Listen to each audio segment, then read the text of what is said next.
Welcome back to The Explainer, everyone. Today we're diving into something absolutely wild. We're looking at a fascinating, incredibly ancient concept from Vedic astrology to see how humans have historically tried to make sense of ambition, fame, and that crazy hunger for success. I was genuinely blown away by how our source material deciphers this totally enigmatic force known as Rahu. Seriously, whether you're a massive astrology buff or just someone who's super curious about human psychology and how sudden success actually works, the research we're unpacking today gives us such a cool, unique lens to look through. Okay, let's dive right into this. It's pretty much the ultimate modern mystery, isn't it? We see it literally every day on social media, in the corporate world, in Hollywood, everywhere. You've got these brilliantly talented people who just grind away for decades in total obscurity. And then you have others who seem to just, completely hack the system. They catch lightning in a bottle and go viral practically overnight. And honestly, sometimes for doing almost nothing. So, what actually separates the slow burn from the sudden explosion? Well, according to our sources from Astrology and the academic research of Kunal Roy, ancient Vedic astrologers actually had an explanation for this totally chaotic, unpredictable trajectory, and it all revolves around Rahu. So, what exactly is Rahu? Looking at the texts, it's really important to get this straight. Rahu is not a physical planet. It's not a giant rock floating in space like Mars or Venus. It's actually a shadow point in the sky, specifically the North Lunar Node. But in the realm of Vedic astrology, this invisible point has immense, almost gravitational power over us. It represents this extreme, totally insatiable hunger for material success, mass media influence, and just massive public recognition. It is the ultimate cosmic wild card. While your traditional planets are out there governing steady, predictable forces, Rahu completely rules the realm of illusion.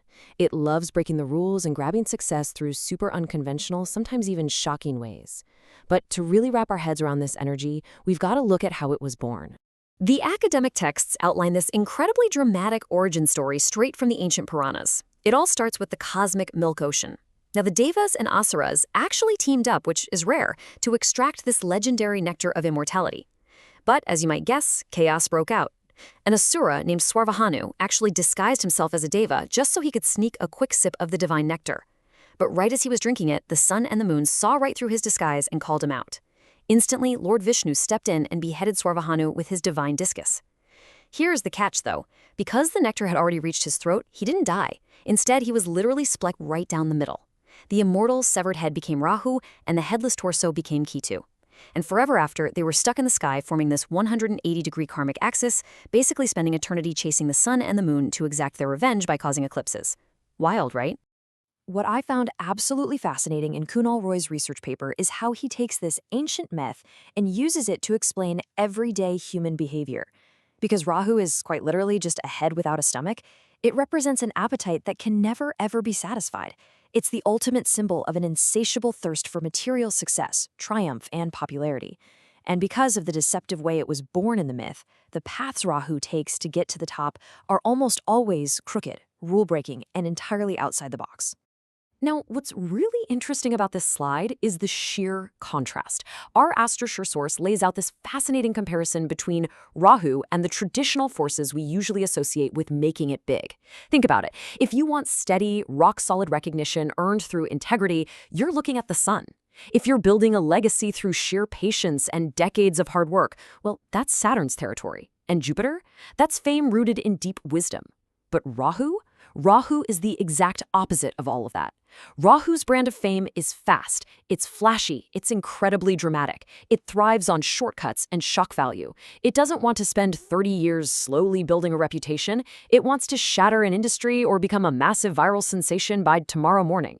It perfectly mirrors the raw energy of modern media and tech, honestly.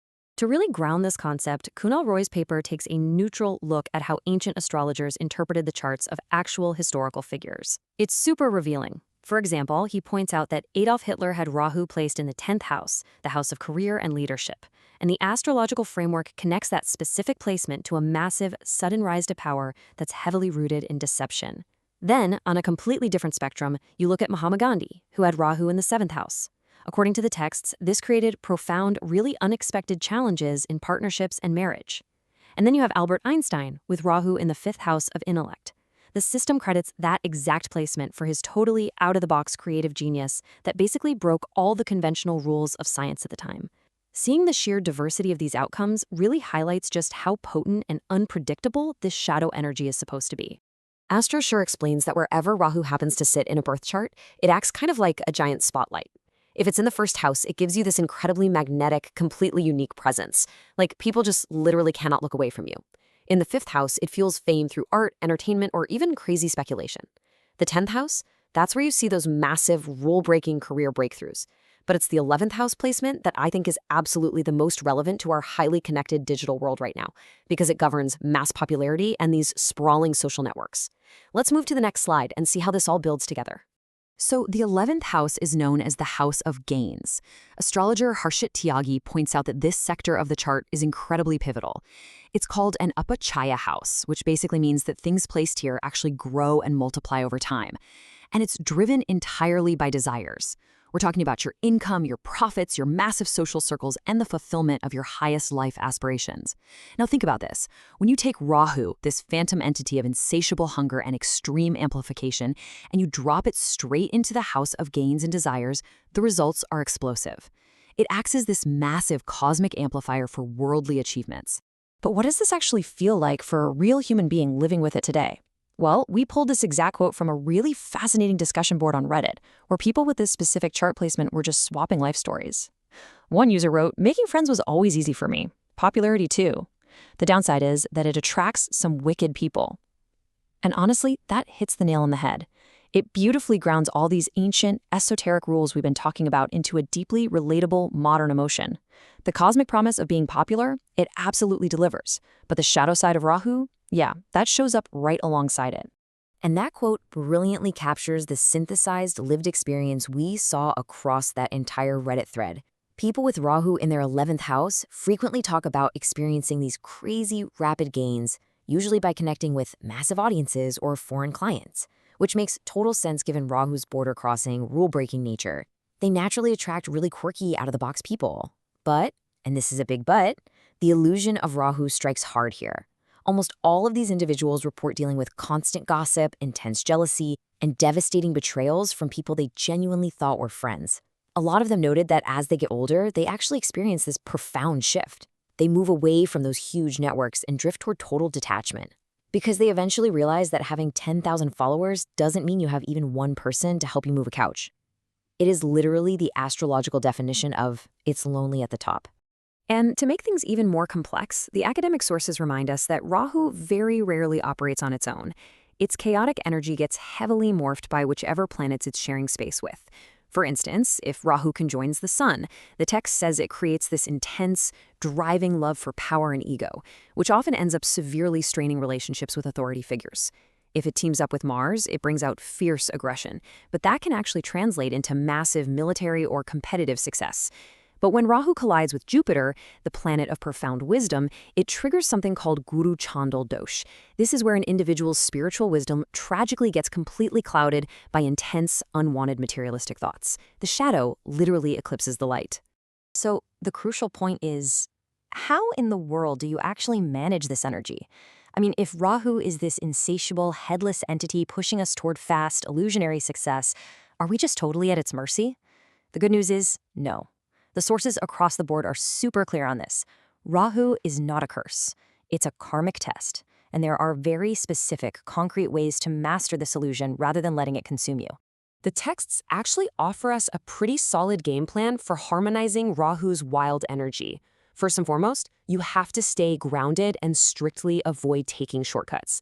Rahu is always going to tempt you with the easy, maybe slightly unethical path, but you have to anchor your ambition to a genuine purpose. There are also spiritual practices, like specific mantras, meant to calm that restless mind. Astrologically speaking, wearing a Gomed gemstone is believed to help filter out the chaotic energy. But here's the really big one. You have to balance out that intense, burning desire to hoard success by actively giving back to charity. You have to keep the energy moving. Finally, seek out steady mentorship from people who are grounded by hard work or deep wisdom. They basically act as your anchor when Rahu's trying to make your life spin way too fast. And that brings us to the final takeaway from our research today. Ultimately, the great lesson of Rahu is that fame, popularity, and all that flashy material success, they aren't the actual end goals. They're simply a mirror. They just reflect back how we handle power and how we handle attention. The real test of Rahu isn't whether or not you can grab the spotlight, it's about what you have left when that sudden, chaotic energy inevitably fades away. So if fame is just a mirror, how brightly does your inner purpose shine when the lights go out? It's a pretty intense karmic question and definitely leaves us with a lot to chew on regarding our own ambitions. Thanks so much for hanging out with us for this explainer, and we'll catch you next time as we keep decoding the world's most fascinating ideas.